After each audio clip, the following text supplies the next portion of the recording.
Alright, my name is Huaizhong Chen. I'm the director of IMB, and today I'm going to discuss with you guys about alpha structure analysis.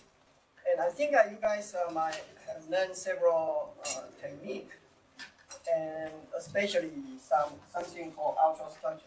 So basically, you want to look at what is alpha structure. You want to see things more clearly, right? Higher resolution, right? And you guys learn fluorescent microscope, and you have some classes like super resolution or like SIM, something like that, storm. Yeah, you guys learn that? Yeah. So why we call it super resolution?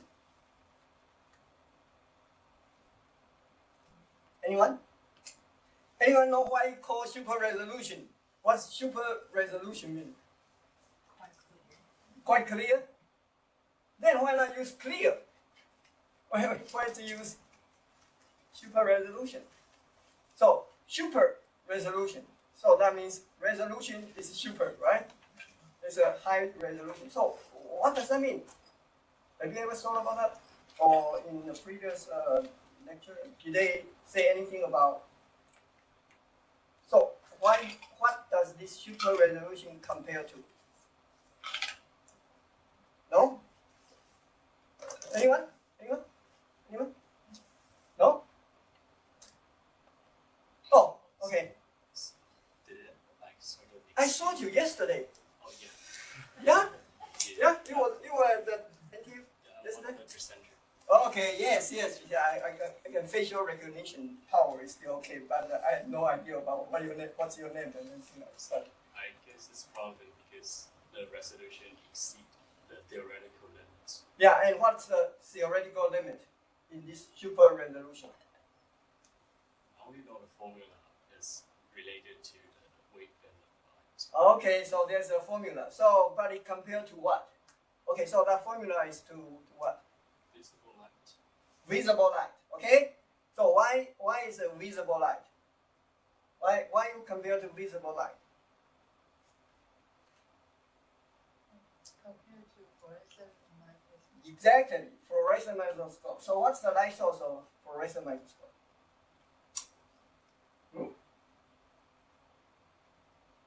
Light, right? Fluorescent microscope is light.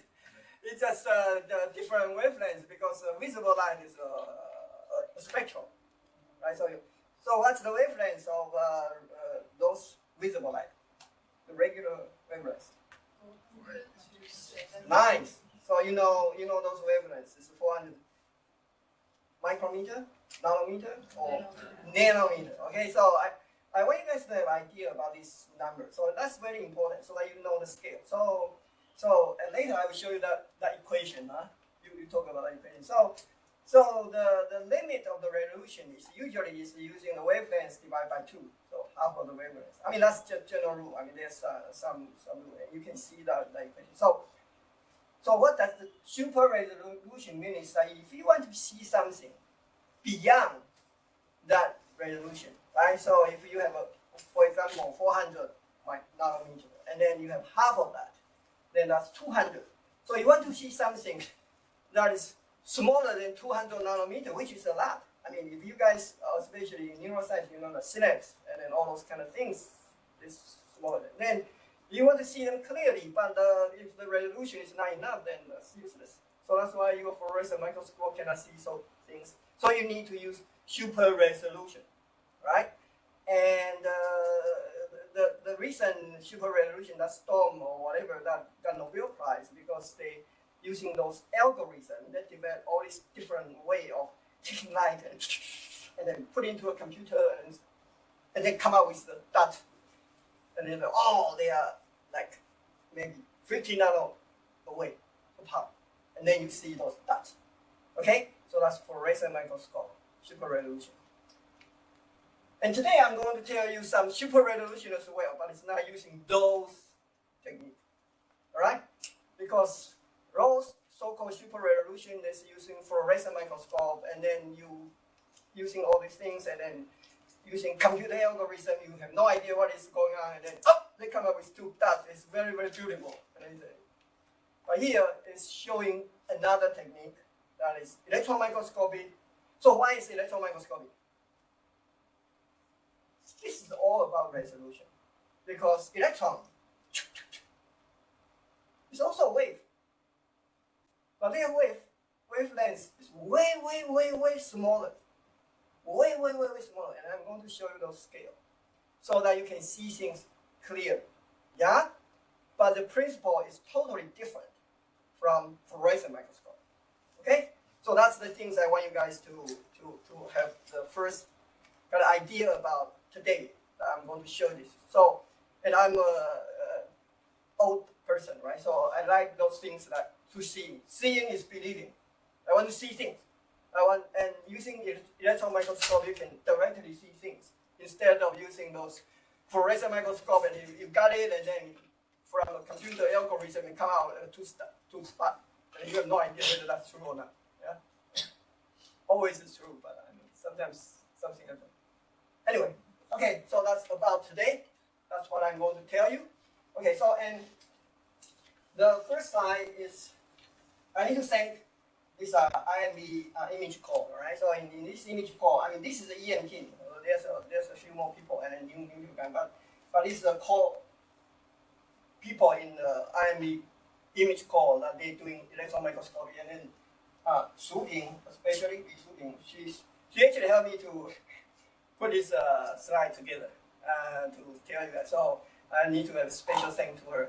And then there's quite a few images other than from kind of paper and whatever that we got. And then there's some images actually done by these two people, and they are EM specialists. So they are very good. They can cut serial sections, like 100 and 200 serial sections, which is not easy.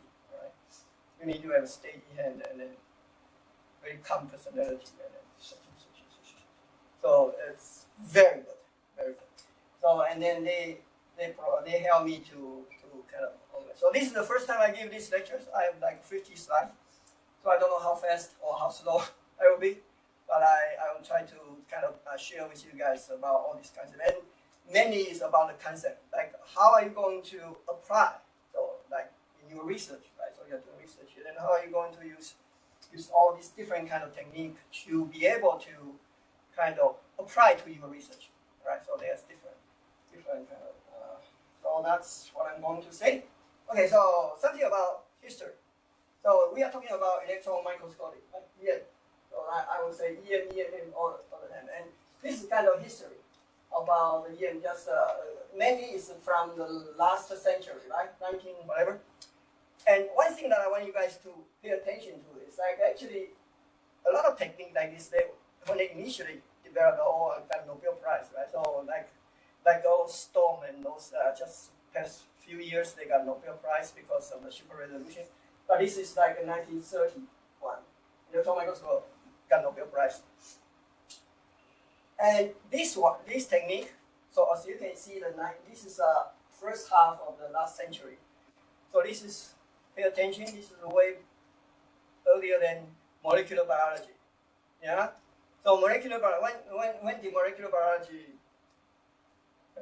happen or like became like a knowledge of in the research field? Watson and Crick, right? DNA, and then after that, all these people developed all this molecular biology technique. When was that? When did Watson and Crick get Nobel Prize?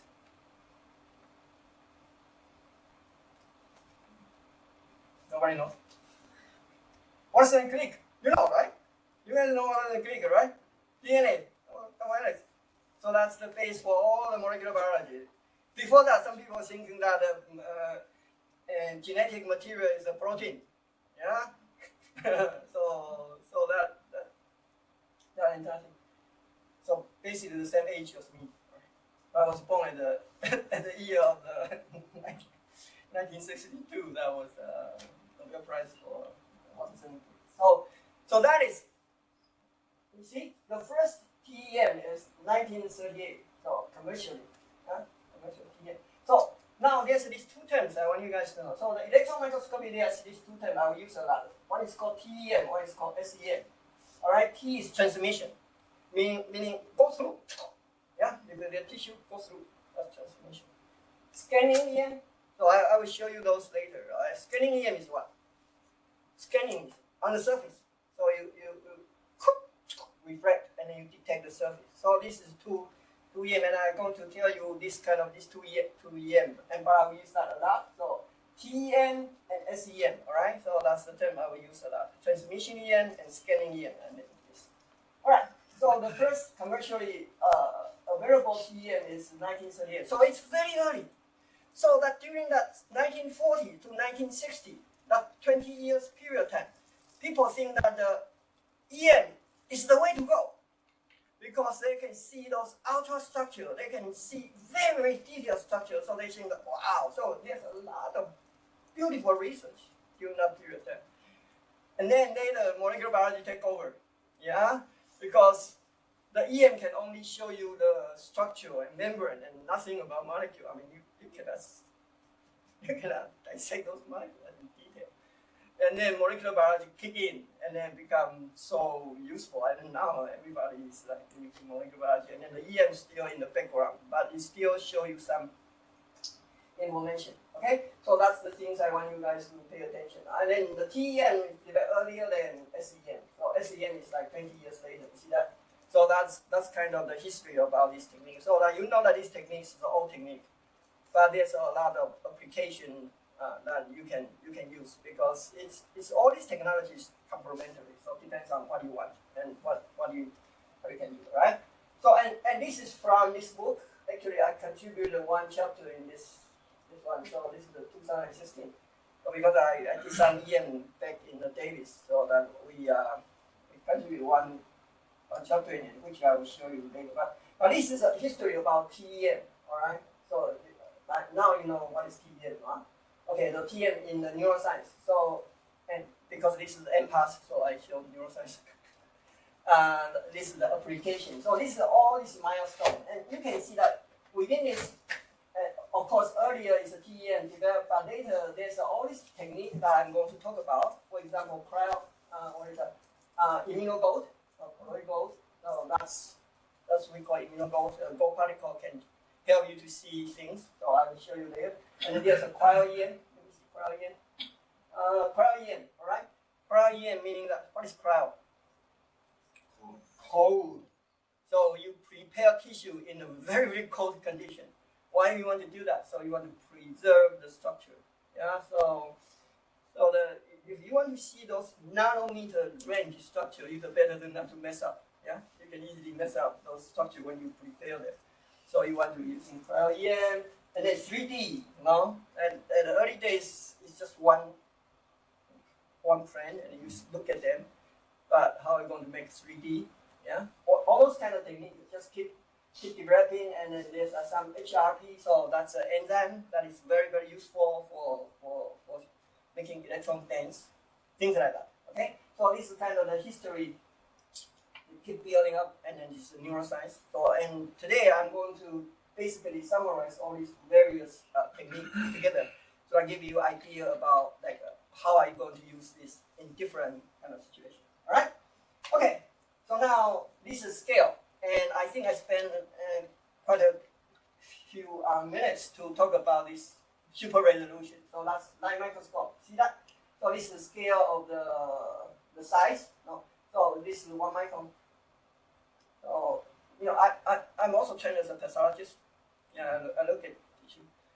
So there's one thing about pathology that is because when you look at tissues, or like you look at whoever show you tissue sections or image, so the first thing you want to know is what? Scale. Yeah. So keep in mind when you are present a section, better to put scale bar in it. All right.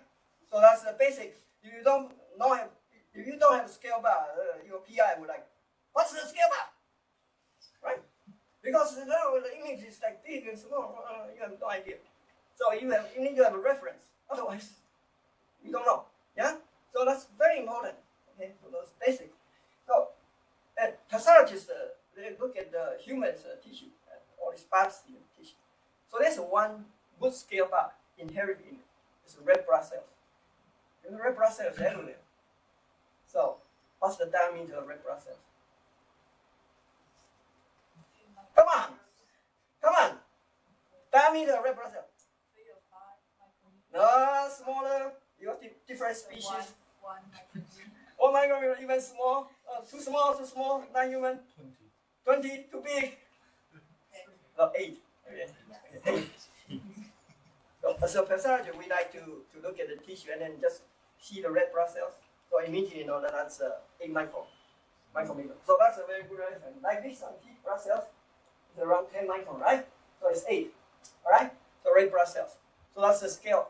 So in the cell body, the cell body actually in your tissue, the cell body, some are bigger like a neuron. Some neurons, cell body is like 20 to 30 micron, right?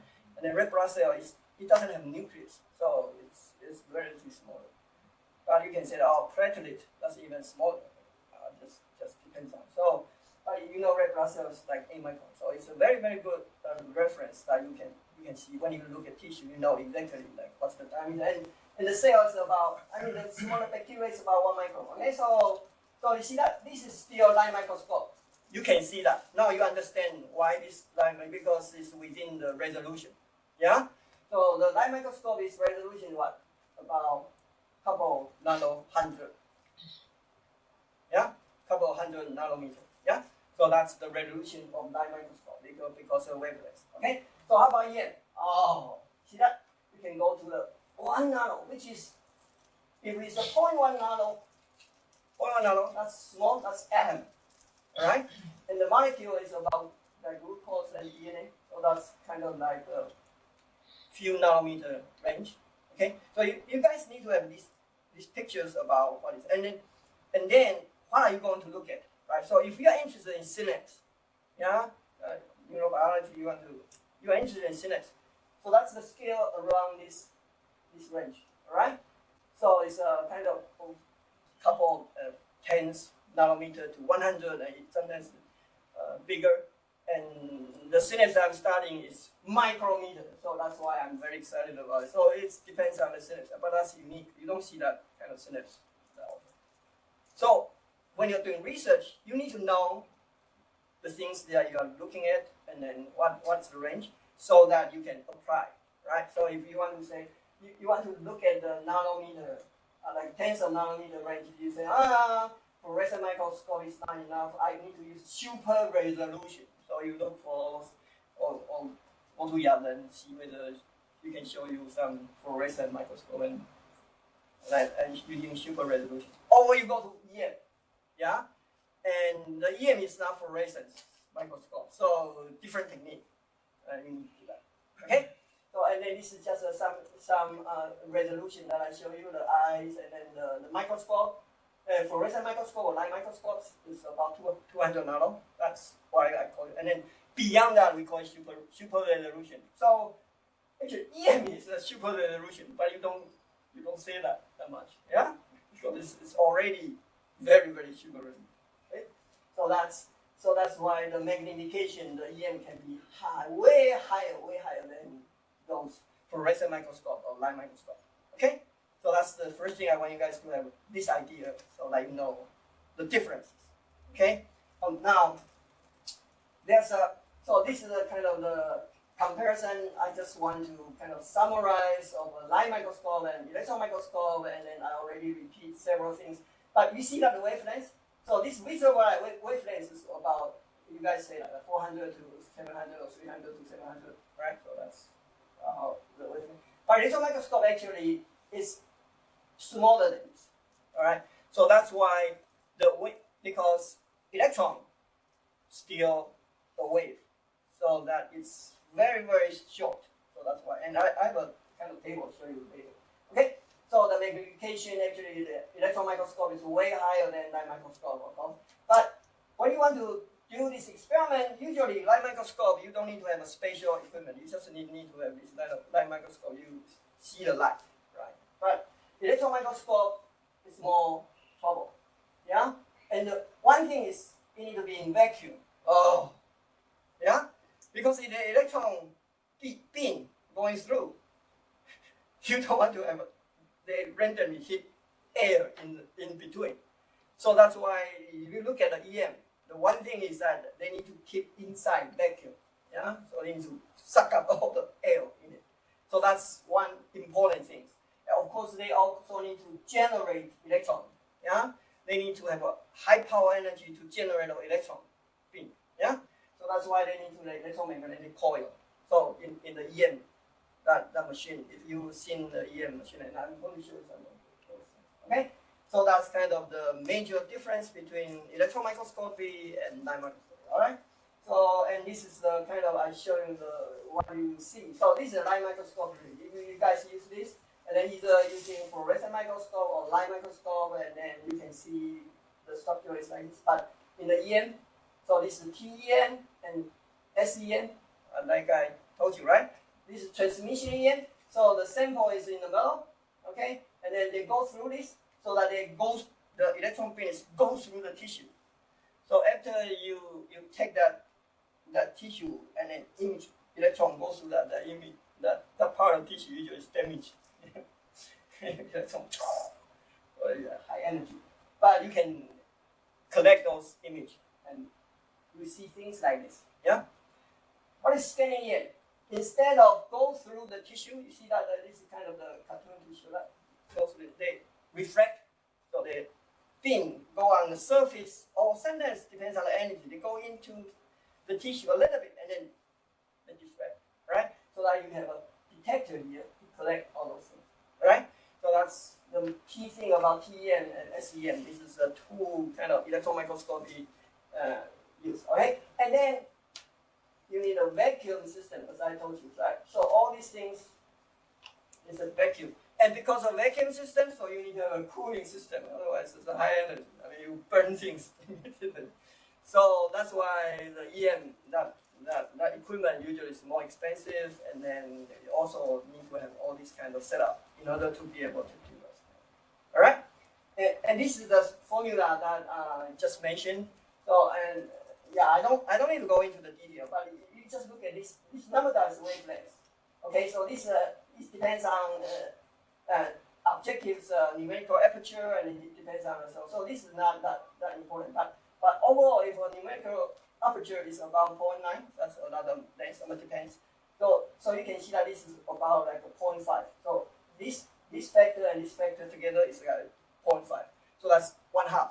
So that's why in general rule of thumb is like the half of the wavelength. That's the resolution. That's kind of, and why this is important. This is about these two things, right? Two particles. So if when light goes through and these both will generate kind of that wavelength, but if they're closer, and then the wavelengths cannot resolve that. So these two things will become one. So that's the principle.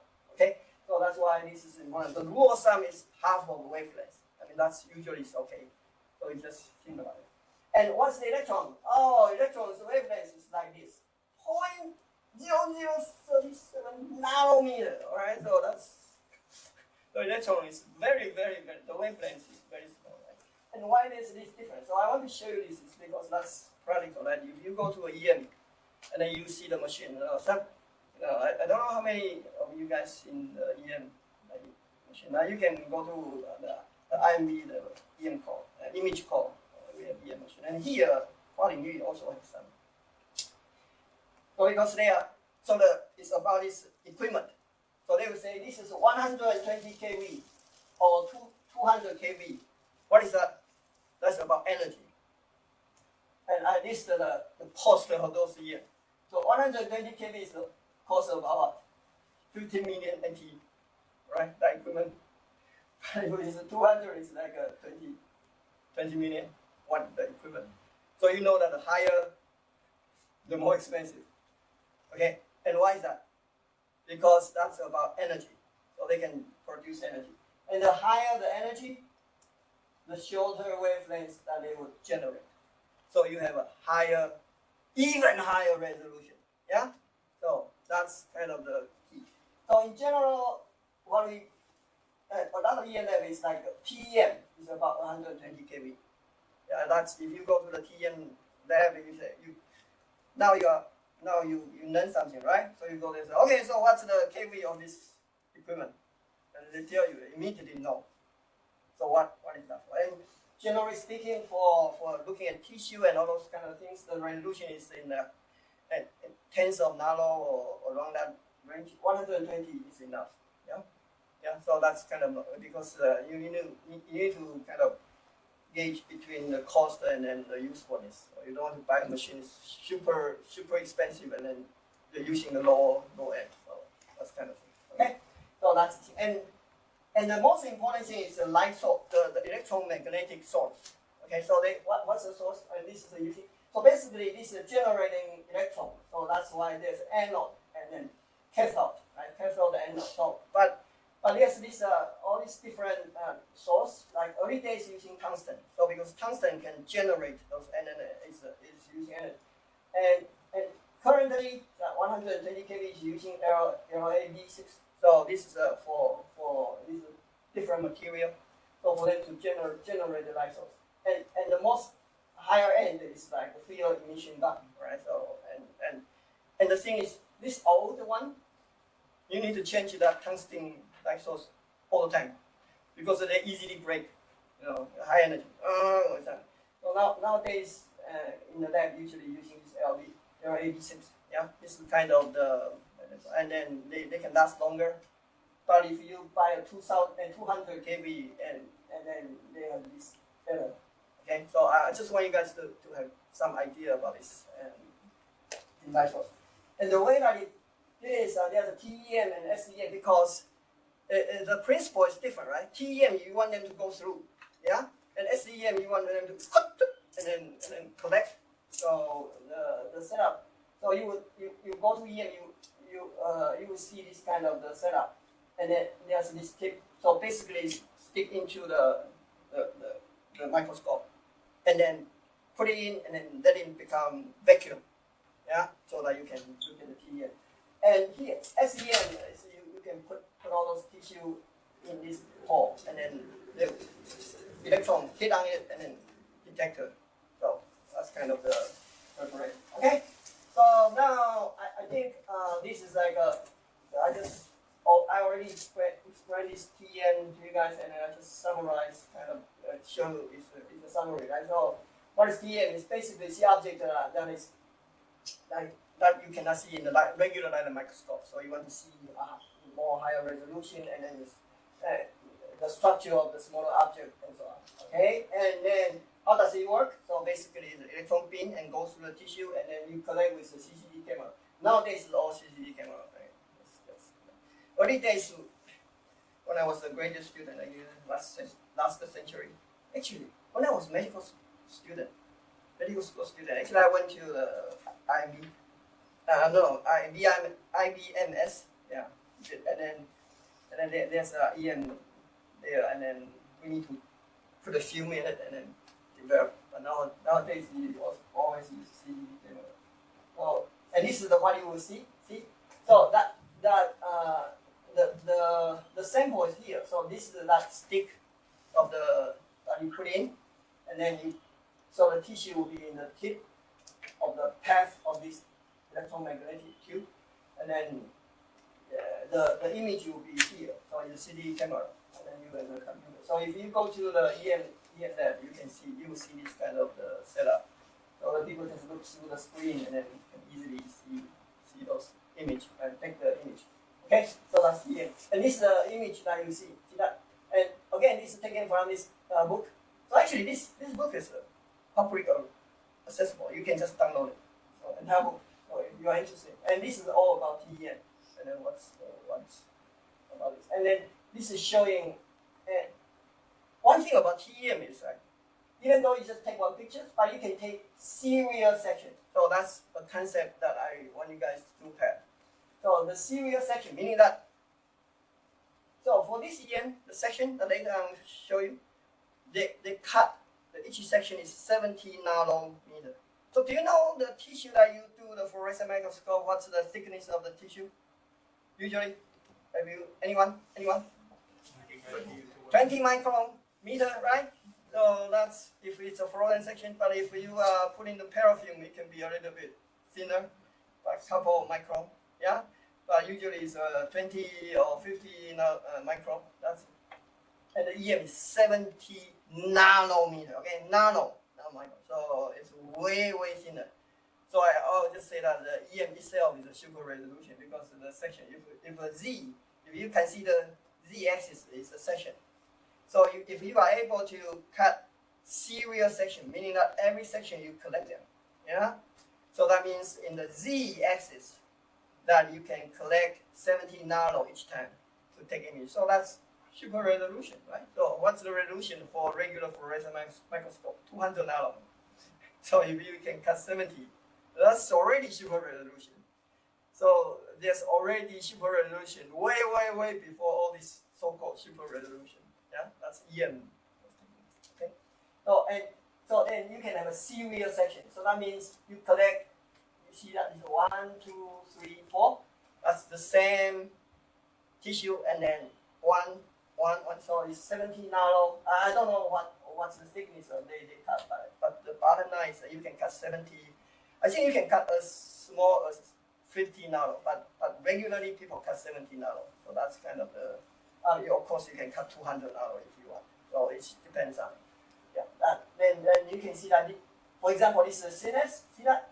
So the second section, the third section, and fourth section. Okay.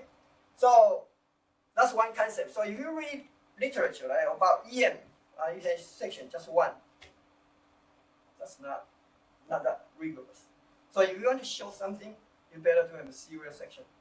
So that's why this kind of serial section is important, because if the tissue is real, and then because all these electron dense, so you just see the dark material. So if they're real, so you should see kind of the structurally, and then after 17 nano, then you should, if that whatever organelle or whatever is 200, for example, then you're supposed to see few of them in the serial section. If you don't, then that's not. Yeah.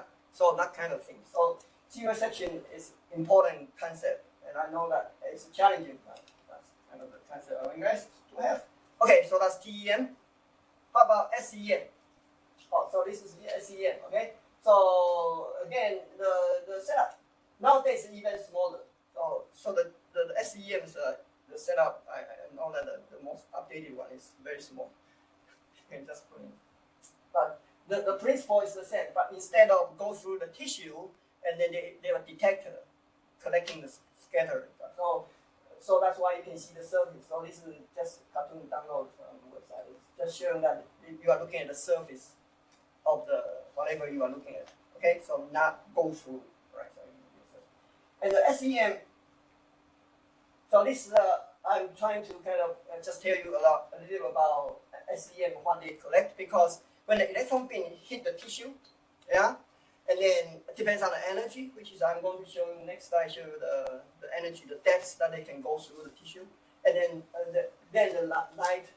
Okay, so this is the beam coming in, and then the light would kind of come back, and they will emit all these different light and different kind of wavelength. So there's a detector. They will detect so-called secondary electrons. Okay, so that's one, or so-called backscatter electron. So those are different kind of electron scatter, and the detector can detect that.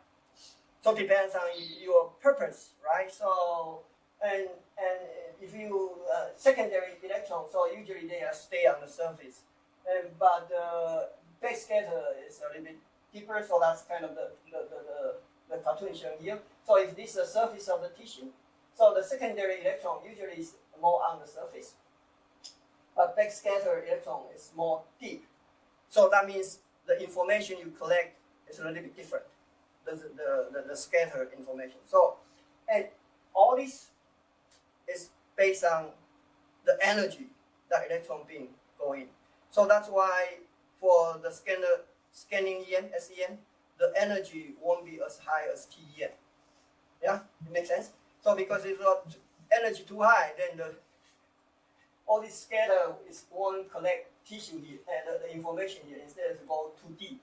And this is just a cartoon picture. This is a secondary, all right? And then this is a backscatter. So you can see that this secondary, its surface information is way more clear than this one. And this depends on purpose.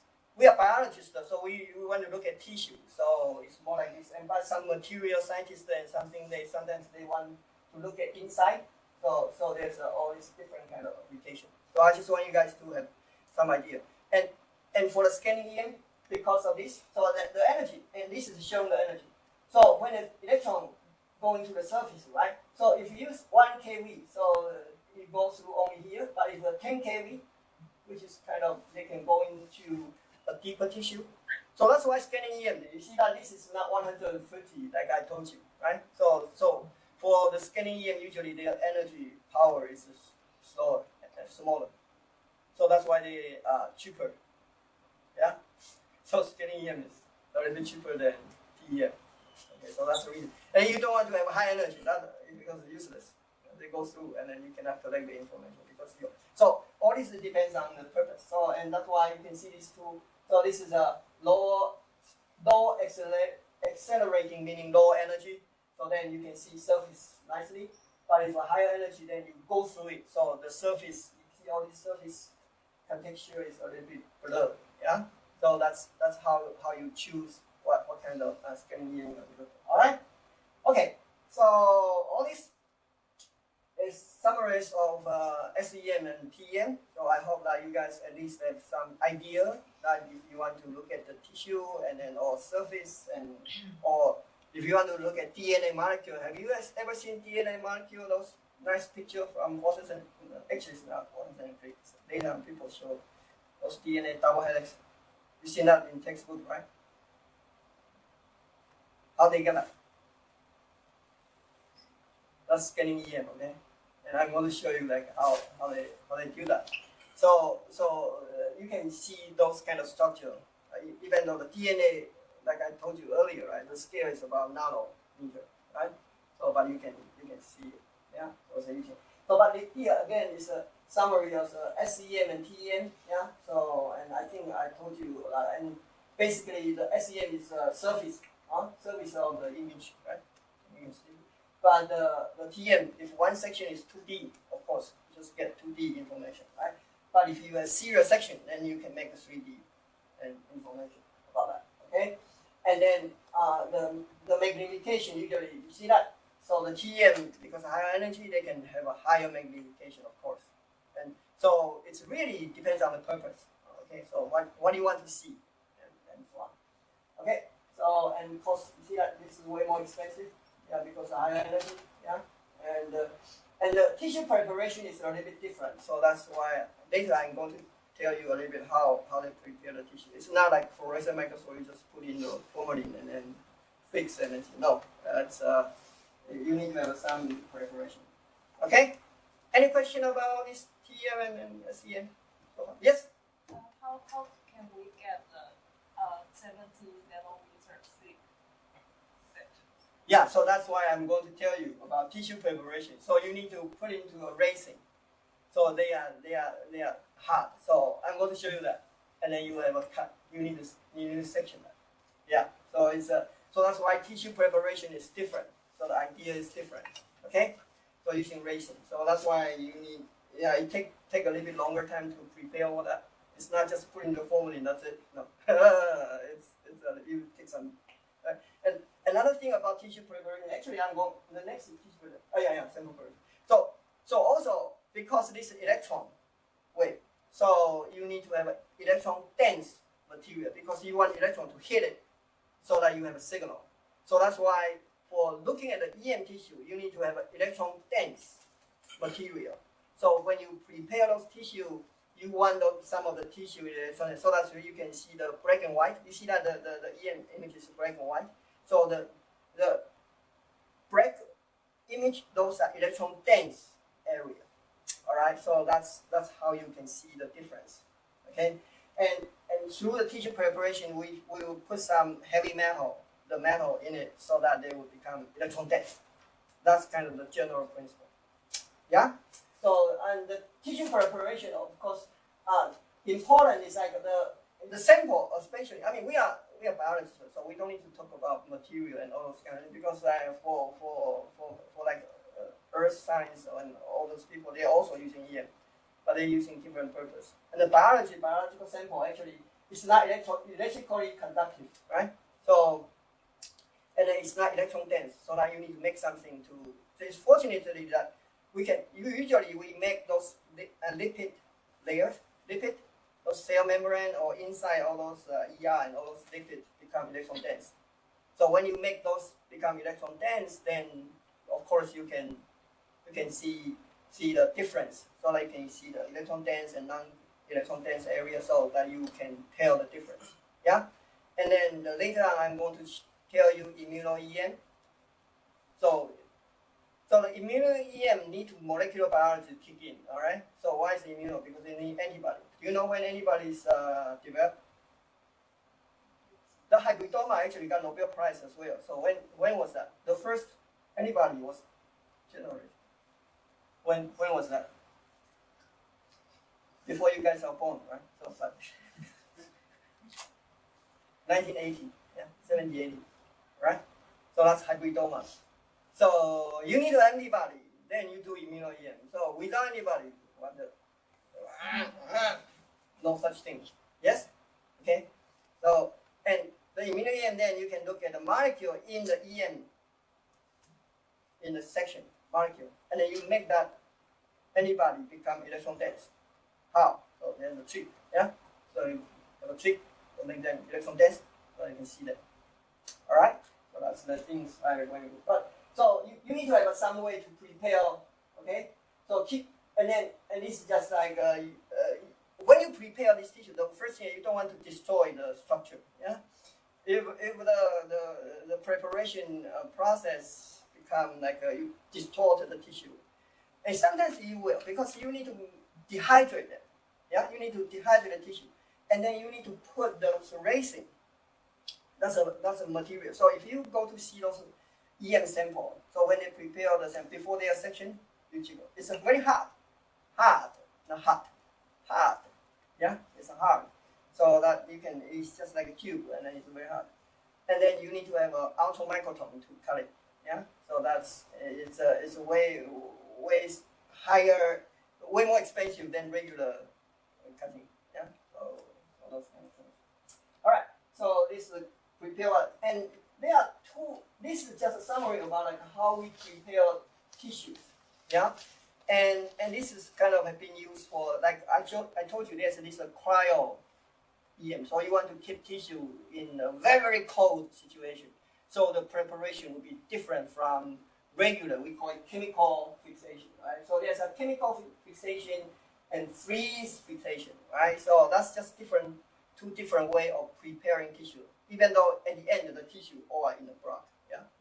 And the reason doing this is like so you can see that all this is just a specimen. So this is a conventional chemical fixation.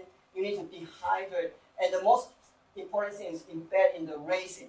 So resin is the material, it's very, very hot. So when they solidify, it's very hot. But they are kind of liquid, and then with time they solidify. And the key is that you need this resin into the cell, right? So it's not just and not destroying those membranes. So it take time. Yeah.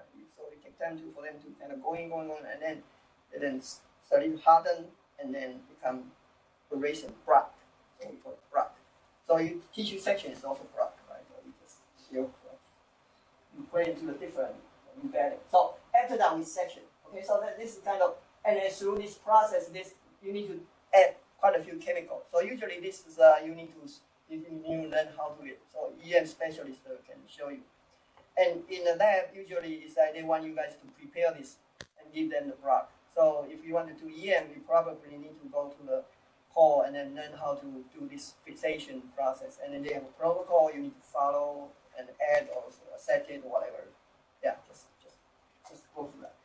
And cryo is even more. So cryo you need to be in a very, very high, like frozen situation. So you need to have equipment. Yeah.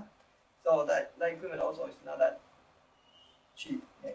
So it's a little bit expensive. So you need to buy it. And then because everything about fixation and then exchange the resin on in the super cold condition. And why you want to do that? Because by doing freezing, that actually the structures will preserve way better than the fixation. So this really depends on what's your application. For example, people want to look at synapse. So synapse is, what's the size of the synapse? Like a couple 40 nano or 100 nano, that regular synapse. So those synapses in early days, if you use chemical synapse and chemical fixation, sometimes the structure is not that well preserved. So that's why there's a lot of people using cryo-EM freezing down so that the synapse, the structure is way better, right? So again, this depends on your application. So, but if you are looking at some membrane structure and things like that, perhaps it's not that critical, yeah. So that's why, and the freezing, the cryo-EM preparation actually way trouble. It's like, yeah, it just need to have equipment and things like that. So generally it's harder, but it's doable. It's doable. And then in the IME EM4, they can do this. But regularly it's doing this chemical fixation, and then you look at tissue. So and I just want to show you this, the difference between cryo and chemical fixation. This is from this book. So it's just, okay. So for example, in here, this is a chemical fixation. This is a cryo, okay, cryo fixation, and this is the same, like a similar tissue. You can see this is a nuclear, okay, nuclear membrane. This is a higher magnification. So you see the difference between this one and this one. What's the difference? So you see these two membranes, they are more parallel, yeah. And this membrane actually, see that it's like wrinkle. So when you want to see this super higher kind of image, then you will see this. And here again, this is like, you look at a very similar area here, and then you can see the membrane is smoother, and then here this looks like a bead. Yeah. So it's a tiny structure. So, and whether this is important is really the question you are asking, right? So biology. So what do you want to ask? If you care about like the membrane and whether they are parallel or not, then this is important. But if you don't care about this, you are looking at the other whatever, you just want to see membrane, then it doesn't matter. Yeah. So everything is about like what do you want to do? Okay. All right. So and then now this is scanning EM. There's another way of preparing it. So all the staining, like I showed you earlier, that is called positive staining because the electron dense, those materials go into the tissue itself. Yeah. But there's some application you don't need to do that, or the material is too small. For example, virus. So if you want to look at virus, you don't really care about the structure. You just see whether there's a virus. Yeah. Or DNA. Yeah. If the DNA, those double helix, nice DNA there. So you want to see them. Yeah, you can use an EM and using scanning EM to look at them. And then how are you going to do that? So the key is that the DNA double helix, they don't have electron dense. Yeah, that's DNA. So how are you going to see them? So you put, we call it negative staining. So you put electron dense material outside the molecule. Yeah, outside it. So when you put it outside it and then just right outside it, then you go through the EM, either TEM or SEM. Then what you see is what? All those electron dense is their contour, they're outside. And then the white material, it's the things that you want to see. Does that make sense? So that's showing so-called negative staining. You see that this particle here. So you put negative staining, meaning that the thing's outside it, electron dense, and then you wash it, so that you only some right next to it, it will stay there. So you see things like this. Yeah. So the real things is in the middle. Yeah. So that's how to help you to see those materials. Okay. And then sometimes you see the shadow. Yeah. So this is just equipment to see how you put those negative staining on this tiny little particle. And then because you are scanning in, you can see when your electron beam goes through, there's a scatter, so that there's a shade. So the shade, you don't detect them, so that you can see, because of this, you can see the material. Does that make sense? Yeah. So that's called negative staining. So that's how you put you hold electron dense outside. And this is what you probably see this in the textbook. Yeah, when you look at all the regular textbooks, a virus like this Vaccinia or HBV virus. So before I know this EM principle, I usually think that the dark material is the surface of it's the virus caps or whatever. It's not. The virus is the empty stuff in the middle. Yeah? And then the dark material, those are electron dense material outside it. Okay? That makes sense? So that if you want to see all the virus particle size you want to measure, it's not like all including those dark ones, you just in the middle, those whitish spots. Yeah? So you see this? This is the same, this is in the middle. So and then there's so when you prepare nicely, then you only have a dark circle outside because you wash it away, so you don't want to so that's why this is a bad one. Right? I mean this is a tissue. So this is because they didn't wash it away too much, so that there's too much dark material outside. So that's not good. But this okay. And then this is a microtubule. This is microtubule. So again, it's like the real material is in the middle, those whitish. And this is what? DNA, right? And this is using shadow. So I'm sure you guys seen this kind of textbook pictures about DNA. Yeah? So and I mean there's a trick about that. So I told you shadow, right? So but when they collect an image, they can turn so I make shadow a little bit less obvious. Yeah, so now you can just see a little bit whitish kind of material. Yeah? Right next to this stuff. So I mean all this technique help scientists to see material using EM. Okay? Yeah, you probably don't do this kind of things. We look at the tissue. Okay? Alright, so that's about sample preparation.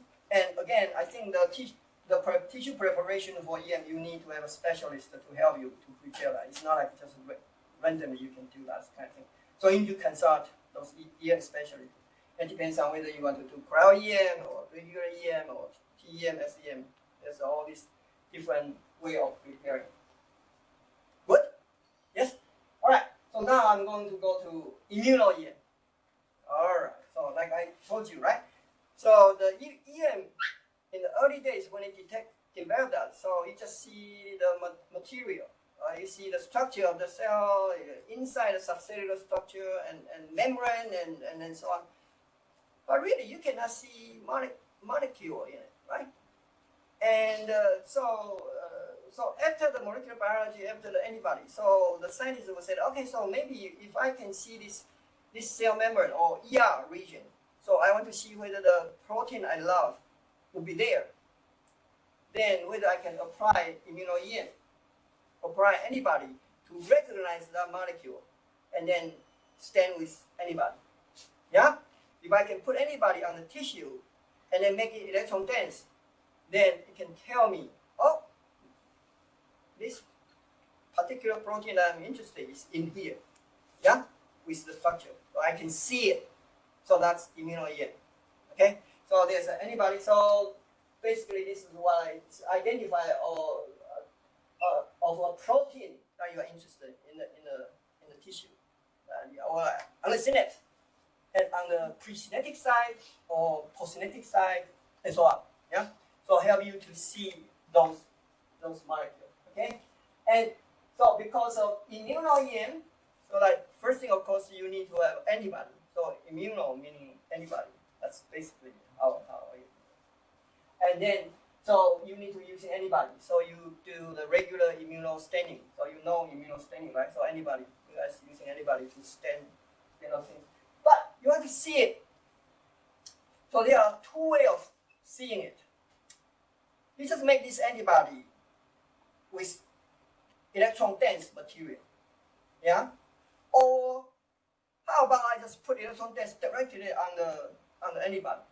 Okay? So that's why there's a technique called immunogold. Yeah? So it's you make gold particle coupled with antibody. So you can prepare your antibody coupled with gold. And gold particle, you can make gold particle with different diameter. Yeah? You can like 5 nanometer, 10 nanometer, 20 nanometer. So you can even do double immuno-EM. Because you can have a gold particle, one is with 5 nanometer, the other one is 20 nanometer, and then you put on the tissue and you section, you get, oh, this gold particle is smaller, oh, that's protein A. This is a bigger protein B, yeah? So that's immunogold, okay? And then, but there's also using enzyme. Yeah, and then I'm going to show you this. So that's the next slide. So this is basically the two major way of doing it. One is called this is using enzyme. So usually it's using HRP. So this is not only in the EM, for regular immunostaining, you also use HRP. This is so-called host radish peroxidase. This is very useful enzyme. Okay, HRP. Why? Because then they can convert this DAB. Okay, so the DAB is this diaminobenzoate. So these things that if under light microscope you put DAB with HRP, and then you need to put what? H2O2. Yeah, I don't know whether you guys did this. So then the tissue with HRP, they will become brownish color, so that you can look at the tissue section. Yeah, so that's H. And it turned out this reaction, if you couple with metal, yeah, it becomes electron dense. So this material can be used for electron dense EM. Yeah, so that's why you see that. So if you want to look at any protein you want, you have a primary antibody, and your secondary antibody would be with this HRP, and then you can put DAB reaction or others. So depends on what you want, and then you can prepare them. So then when you look at EM, the region with this antibody, they will become electron dense. Yeah. So when it's electron dense, tell you, oh, it's there. So that's right there. Another thing is using immunogold. Like I told you, it can be the secondary antibody. You can prepare secondary antibody with coupled with gold. And then the gold particle you can make such that their diameter is the same, like 5 nano, 10 nano, or 20 nano. And then because gold particle itself is electron dense. When you hit it, it will look at dark. Yeah. So this is the two technique that, in addition to just tissue, those subcellular structure information, can give you molecular information. So this will become very useful if you want to demonstrate your protein located in, for example, pre-synaptic or post-synaptic or whatever in the ER, whatever region. Yeah, make sense? So, and again, there's several ways of preparing those tissue, and this is a little bit tricky. The reason is because I told you that during the EM preparation, one key thing is about resin embedding. So you need to put tissue in the resin, and the resin is such a hard. It's very hard. If you go to the EM lab and then you take the blood, it's brownish. You look at it, brownish. Then those are very hard tissue. So that means after the section, those section, even though it's 17 nano and it's so tiny, but if you want to do the additional staining, it's very challenging. Yeah. So that's why there's a technique, and sometimes it works, sometimes it doesn't work, and so that's why there's so-called pre-embedding and post-embedding. Yeah. So pre-embedding meaning that you're preparing all this tissue before you do the resin, which is generally easier because pre-embedding is just like you do those regular immunofluorescence or all those tissue, right? So because you prepare the tissue, you put an antibody, and you wash away, and then you reaction, and then after that, then you put into the resin. That we call it pre-embedding. But there's also post-embedding. What is post-embedding? It's like after you put the tissue in the resin, then you take it out, you stand on that. So you can imagine which one is challenging.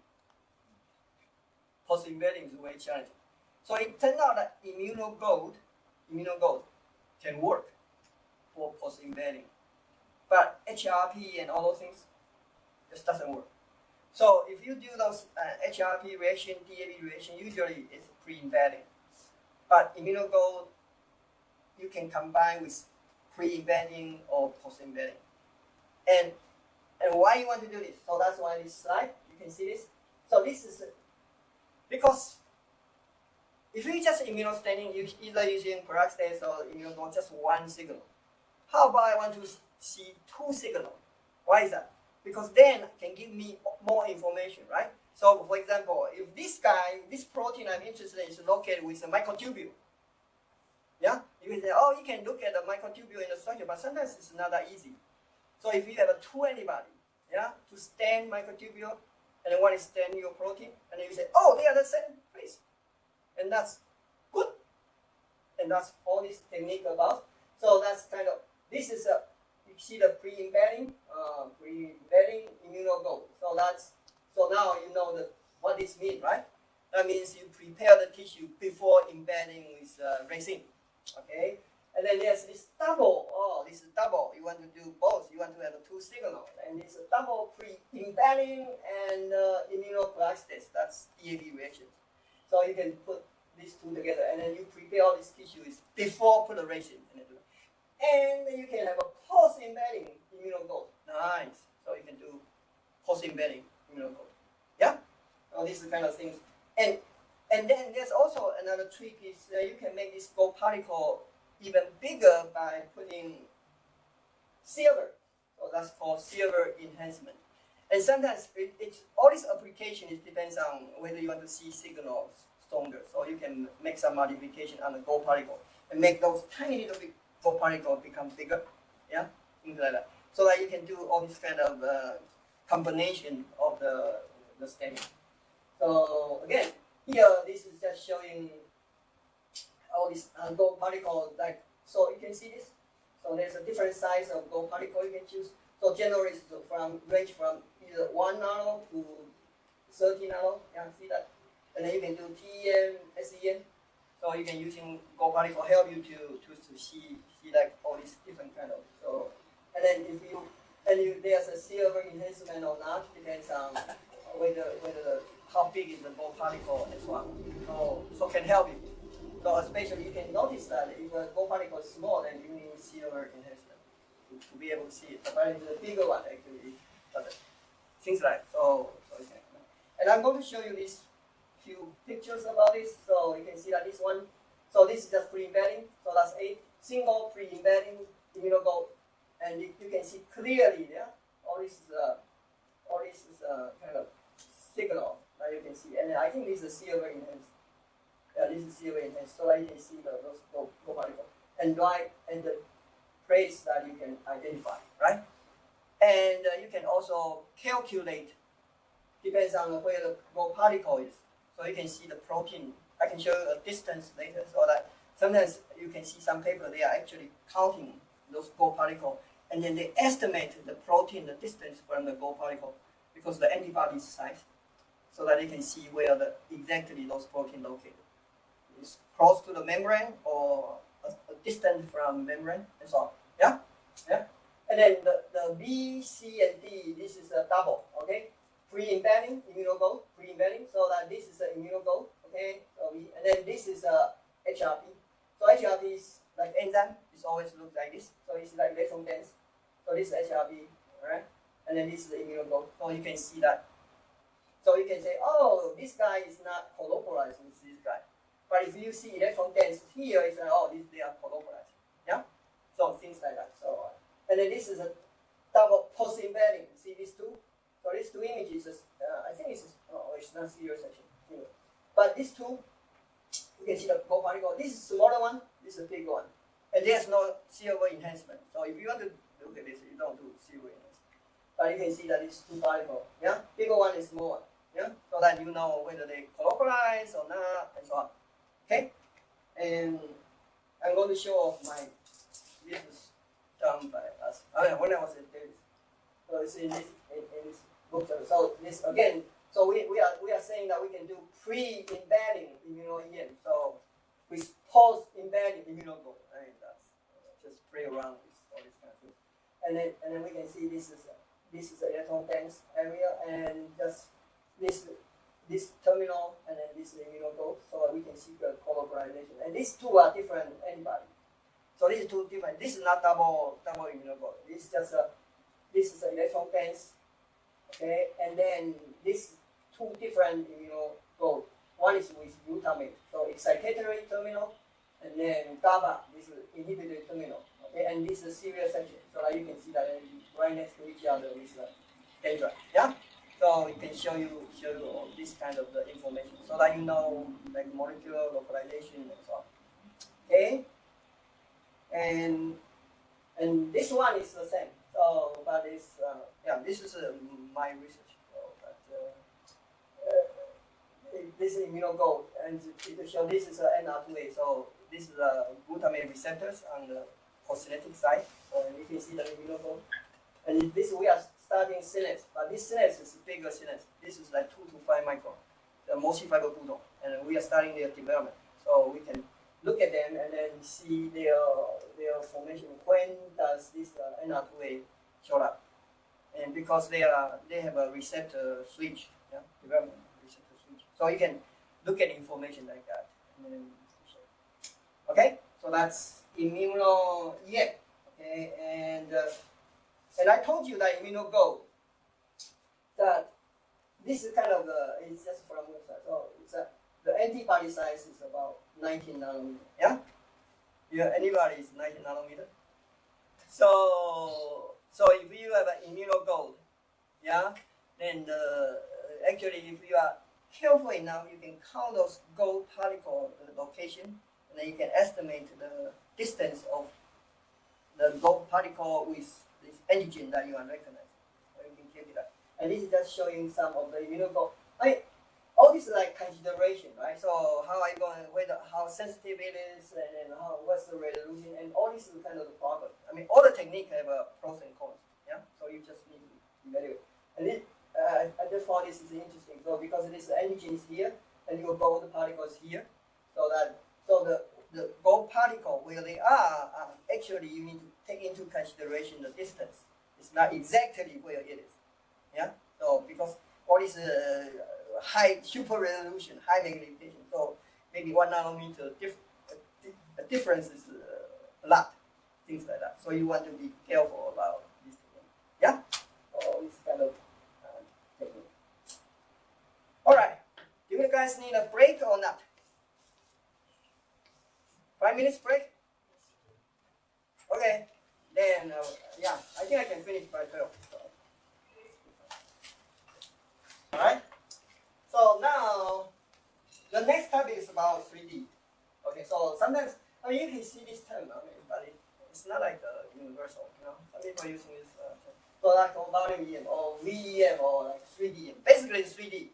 So because that's progress of technology, right? So if you have technology, then you like whether it's better and better and better and better. So the TEM is only 2D. So we want to see whether we can see 3D. So that's why there's this technique. So I'm going to go through this, and this one in our IME core, we have this technique. We call it electron tomography. So I'm going to show you some beautiful image about this. And then we also do array tomography. So this I would say ET, but the electron actually is TEM. So using TEM tomography. And then array tomography. What is array? So I told you serial section, right? So the serial section is an array, yeah, because it's serial together, so it's array. So and actually 2 years ago when I joined IMB, I tried to bring the array tomography into our EM facility, and that array basically they are the same, just like they combine this EM array. So this array tomography, if you do a serial section and then you put it in 3D, that's array tomography. But some people want to take those tissue section and stain with antibody, and then look at them under fluorescent microscope. Yeah, so that you don't need to go through the EM because it depends on it. So then that's array tomography that people can do. So those technology basically, the concept is similar. It just depends on how you apply it. So here, so that's the topic. You see the title, I say EM and array tomography, but actually, I don't think I need to put that array tomography in it because that's part of the 3D. So the basic idea is that you want to have a 3D, and then whether you can have some molecular information, meaning using immune or whatever together, okay? And you can use immuno-EM on this, right? So you get a section, and then you do immuno-EM, and then you build up. That's 3D. So that's all this kind of concept. So I'm going to go through this.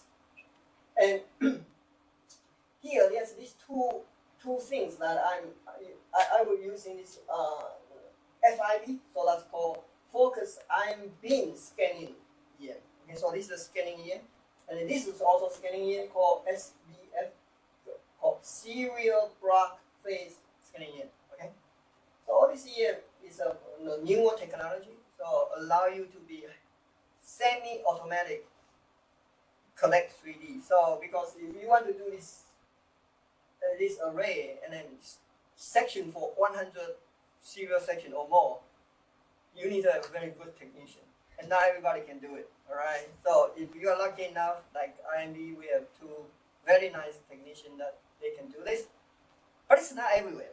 And actually nowadays young people don't want to do these kind of things. It's just getting fewer and fewer people want to do these kind of things. So that's why they develop this kind of technique, so allow you to kind of doing semi-automatically or automatically, but expensive. So we have this, not IMB, this 硬科中心, 硬科中心 has this. You know how much it is? This guy is NT dollar is 100, more than 100 million. I don't know how many, but it's more than 100. E. Oh, I don't know how many E. This is kind of thing. And you see why this is, because they have a technique called mirroring. So, okay, I can talk about this later when I will show you some picture about this. But let's start with electron tomography, ET. Okay. Yeah, you guys know ET. Seen the movie? See, all you guys have no idea about it. When the movie ET came out, I was first year medical student. So for whatever reason, I became ET. So that's my nickname. So if I walk on the street, if someone call me ET, I know that's my college medical school classmates. See? So the first year, the medical school is 7 years. So it stick with me for 7 years. Can I get rid of it? Then after that, then nobody. Anyway, you guys are too young to know this movie. At that time, it was like wonderful. Okay. So tomography, and then I add T because this is kind of TEM technique. So the principle is actually very straightforward, but you need a lot of kind of fine tuning about it. So basically, I told you that the TEM is like an electron beam goes through this tissue. So even the tissue is 17 nano, but it's still is a 17 nano. It's a thickness, right? So, but if you want to, and of course you can make tissue a little bit bigger, because that's depends on your section. You can section 200 nano or 300 nano, so that you can have more information in the tissue. But then you are losing the resolution. So how are you going to kind of make use of this kind of electron beam, so that they're using this thing called the stage can be tiered. So it's tilted stage. So the principle is this. So instead of just one beam, so every angle, so the tilted, so it's dependent on stage and how you can. So the maximum can be like 75 plus minus 75. So if the tissue block is here, so the electron beam is got. So you go through that tissue. Every time it's 1 degree difference, so you can collect 151 or 151 image from that specimen, because your stage is tilted, so that each one will give you a little bit different information. Yeah, make sense? Because you tilt it, right? So that's why the calculation, this says 70, actually this is from website, but you can do 75. So in IMB we can do 75. So, okay, so you collect all these tissues, and then you align them. and then put into the computer program. So there's some program, and then you make a 3D. Okay, so that is kind of the basic principle, and our EM facility can do these kind of things. But I mean, it's easy to say you align it, but this is very challenging because you need to center it. So when you tier it, then each image you need to be able to find the center so that you can align it. So that's why it will take a lot of work. But if your tissue block sample is like a couple hundred nanometers, then you can get all this information within it. So that's 3D. Yeah, so that's the principle. And there's one issue. Because it's not 90 degree cover everything, it's 75, right? So there's a so-called wedge. Yeah. You see that? So if you have certain angle, so that this blue part is the region that you cannot collect information. Yeah. So the information will be a little bit less perfect. Yeah. So that's called missing wedge. Missing wedge. So like for example, in here is just one direction. So that's why how are you going to overcome that? So you have two axes. Yeah. So that's why you can turn. So you 75 and then collect all the image, and then you turn. Yeah, your stage turn 90 degree, and then collect another one, so that you can cut those missing wedge into the smaller. Yeah, okay. So why is that? So you can improve your image quality. Yeah, so that's kind of the way. So and this is showing that different degree. You can see the sample. That's one of the example I show you. We are showing. So all this is by those EM. These three person that I show you, they did this kind of thing, and they provide me this information. Alright. So then after you collect all this image, so this is just an example of all this. So each individual image you can collect 151, for example, and you get all this image together, and then you put into a computer program that I have no idea how they did it, but they did it. So there's a program. And then they will put it together is a 3D image. So the images, and then they can put modeling. Okay, so again, this is 3D, and then what's the? So it's quite nice, but it time consuming, laborious. Yeah. So usually this kind of data is not for you to kind of collect huge amount of data. Instead of it's a proof of principle. If you have an idea and then you want to do, and then you want to show these very nice pictures, and then you think that this, and then you can use this just to demonstrate or see what you want to see. Okay. And here, this actually is provided by Swooping, and then they just want me to show like, let me see if I can.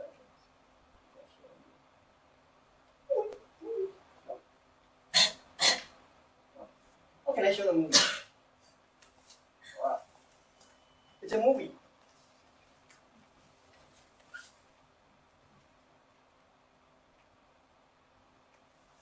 Oh, yes. Oh, see. So this is no alignment. This is with alignment. You can see the image. Do you see any difference?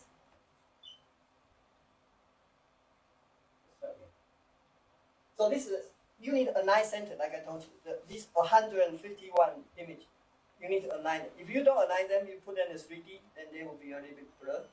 Or you align it. So to the right is after alignment, to the left, and to the left is before alignment. Oh.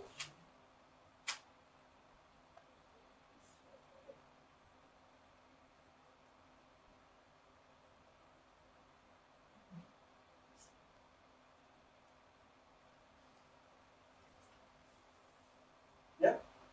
Okay. Trust me, better. This is a tiny difference, but that's the thing. You need to centerize, and then the difference. Okay, I will show you another one. This is also, so the left is one axis, to the right is two axes. So the missing wedge is here. It's kind of here.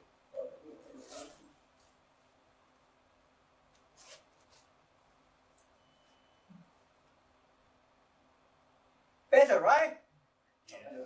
Oh, they provide me this, so that they can give you some 3D information. So the bottom line is, this can give you more information, right? So and then try to make use of the 3D. Okay, all right. So that's ET. can do it in the IMB core.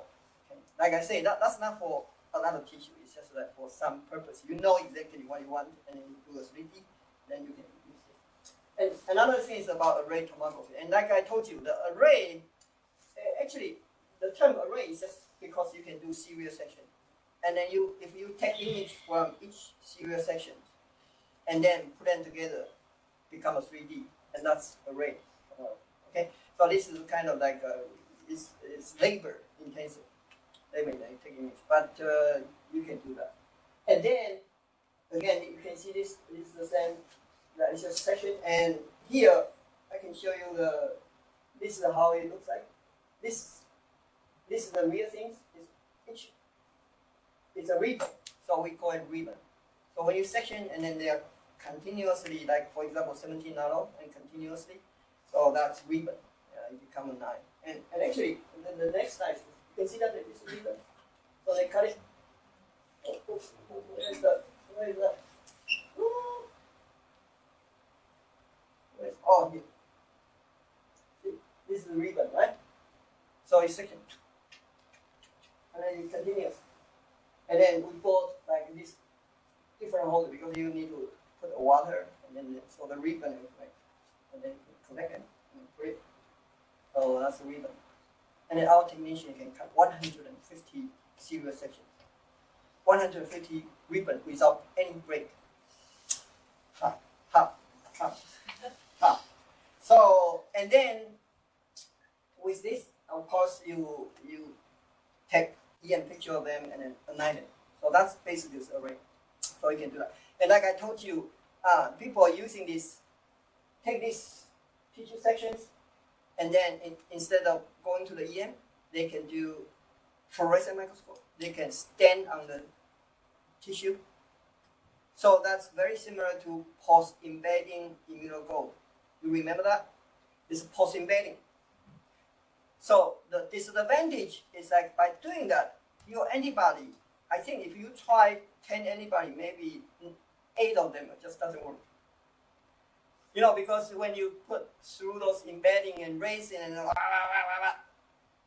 your antigenicity is like destroyed a lot of. So when people want to do the antibody and fluorescence, so that's another technique we also developed in my lab. So we can do this array tomography using fluorescent microscope. But you need to select anybody. You need to try anybody whether it work or not. Yeah. So that's how this. So it's not like straightforward, but you can do that. So you can collect, and then if the antibody, then you can combine with EM, and that's so-called correlative data. Okay. And this is the real data from my. So they do that. So we just color coding this one and this one, and then this because we do immuno-EM. So when you prepare the tissue, you can do the immuno-EM first, peroxidase DAB, and then embed and then section it so that you can see where the electron dense material, and then you know what it is, and then we can make it 3D. Yeah. So this is 3D. So you can see the structure. So this is the multi-fiber button, and then they are Sony excretions. So that's postkinetic. So inside it, so you can see pink and then green, and then the yellowish one that's postkinetic, so that you can see the 3D. So allow you to be able to see 3D. So this how we apply. Okay, that's array. And then finally is this FIV and SBF. Yeah, serial blood phase. Okay, and this all this is scanning in. So that's they try to overcome without technician that they cannot do. So what is FIV? So this is I told you they using instead of, so you need to have a SEM, and then you need to have a something this ion beam. What do? They do something called milling. What is milling? So it's like tissue product, right? So they take image and then they cut it. So they're using ion beam to cut the surface. So the FIV is like that. Ion beam and cut the surface. And then take the pictures. Cut it. Take the picture. So actually it's not cut it, it's just get rid of it. Because the ion beam is destroyed. So the beauty of that is that they can cut even smaller than 70 nano or 50 nano. They can do, because it's array, but it's like the array is based on you cut the surface, and then the ion beam can be very small, so they can cut, for example, I don't know the detail about FIB, like how thin they can cut, but it's, for example, 10 nano. So that means the information is even more higher resolution in the Z, right? So the EM is 17 nano, which is great, but it's not as good as this one. So that's why this sucker is expensive. Super duper expensive. Yeah? And it takes forever to collect one image. Yeah? But that's and automatic. Yeah, they can automatic. Of course, they take the image and then they call it mirroring it, and then take the image and mirror it, and have 100 or I don't know whether they can do thousands, but 100. And then they stack it, and then you got it. Okay? This one is using knife. I think this is not as expensive, but I'm not sure. No, because I don't think we have this. We have this. But these two are the same principle. So this is using mechanic, using knife. So this one, I think cannot cut too thin. Yeah? So it can only cut 70 nano or maybe even thicker. And this one can cut thinner. So that's why this is way more expensive. Yeah? So and the principle is the same. So then just put the image together, scanning EM, and then together. So you will see paper describe this. So that's how they.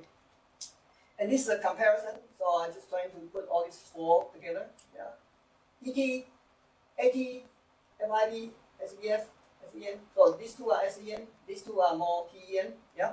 And then comparison. And yeah. So all these techniques, there's a limit of a tissue size. So it's not like you can use in huge one. It's based on the stage and things. So usually it's like nanometer, like the tissue. I mean, what I'm saying is the size of the tissue. So it cannot be too big. Yeah. So there's some limit. So if you want to use, you can. And this one, yeah, you see that the resolution. This one actually is better than this one. Like the FIB is. So they were a little bit better. Yeah. And then it's see that. It takes forever, yeah, take away. Yeah. So then these two are kind of better, but still, all these techniques actually labor intensive and time consuming, yeah. And you need a specialist. It's not like you can do it. So that's why in an institution have this kind of call is very important to help scientists. It's not like you do this all the time. No, right? But at some point, your research probably need this kind of things to give you additional information or demonstrate what you hypothesize, and then you use this. So, and these two are actually, I just want to because this is a computer program that I have no idea how to use it, and then Suki just write it. Okay. So this is the alignment. I told you that you need to alignment, and this is a program. I have no idea, and some are free, and some are commercially available. And this one you guys probably heard about, like Imaris and all this kind of commercially, like a lot of our core have this kind of program. So basically put 3D units together and so on. So this is all this program. All right. So we go to the final topic. It's nice. 20 minutes. I don't think I 10 minutes another 20 minutes. So I just want to tell you this new thing. I mean, this kind of concept is using the existing technique, but it's an important concept. And that's why we call correlative, right? Correlative iris. And it's a light and EM. So what does that mean? That means they want to combine the fluorescent microscope image with EM. Why is that? Why do they want to combine? Is enough fluorescent microscope is enough? Those images are enough? Do you know what's the fluorescent microscope's problem? Anyone? If you use fluorescent microscope, what's the problem? You take those images, oh, beautiful, touch, oh, another touch, oh, nice.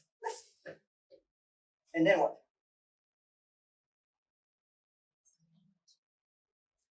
The fluorescent microscope, the problem is thresholding. You heard about thresholding? I'm telling you, it's like fluorescent microscope. I'm not saying all the things is wrong, but sometimes you create this problem that all those images that you collect is not exactly what you think. Then how are you going to prove that? Yeah? So that means whatever dot you see, go to EM, show me. If you go to EM, you tell me this is a synapse, you go to EM, oh, no, there's no synapse there. Then that is not the right dot. That makes sense? So that is, and I think this is the future. In order to make you feel there's no confusing and things like that, and no debate, because a lot of debate is just, I just think I waste your time, because nobody would believe, would say that my research, my paper is wrong. People just keep debating. And then for the student, they have no idea what's going on. So it's two big shots. They fight. The only way you know is that they are fighting. You don't remember anything else. Yeah? Okay, so this, so whatever you see here, you want to see here. And then make sure they are the right. Okay, so that's correct. And that's basically what I do. Yeah? And just fluorescent microscope and EM, and then you put together and then demonstrate that. So nowadays, there's a lot of combination. You can use, you see that all these fluorescent microscopy, Cambogo or like the laser scanning, stone, all this super resolution. I think that even more important for super resolution. Yeah, all those fluorescent microscopy. And all this super resolution, they use those computer algorithms. Did you ever check that program, how they write, whether it's wrong, whether there's a mistake? Ever? Ever? No, never. I trust it. Here, even for this fluorescent microscope and all, you can also combine with here. Yeah. So all this super resolution, I think, is way more important nowadays. If you see a dot in the tissue, it's better to look at the EM to see whether those are really what you think. So, and now this is all these combinations of that. And again, the preparation of this tissue, there's a pre-embedding, post-embedding. I'm sure now you guys know the concept of that, right? So, because it's after you take a fluorescent image, then you need to prepare the tissue to do that. So, and sometimes you can combine, and how are you going to combine these two methods? To preserve fluorescent signal and then become the EM signal, because this is two different principles. Fluorescence is you light and then emit, so that you need to have fluorophore. But that particular material or whatever probe we call it need to be able to convert into electron dense material. Yeah, so that's how you figure, and all this is detailed. So basically, this the challenging part is whether you have material allow you to have fluorescent or fluorophore, yeah, and then that material simultaneous or later you can process such that it's an electron dense material, so that you can look at electron microscope. Does that make sense? Yeah. So that is all this consideration, and there's a lot of detail. And here, I just show the marker. So you can see, this is basically what I thought. So we call it probe.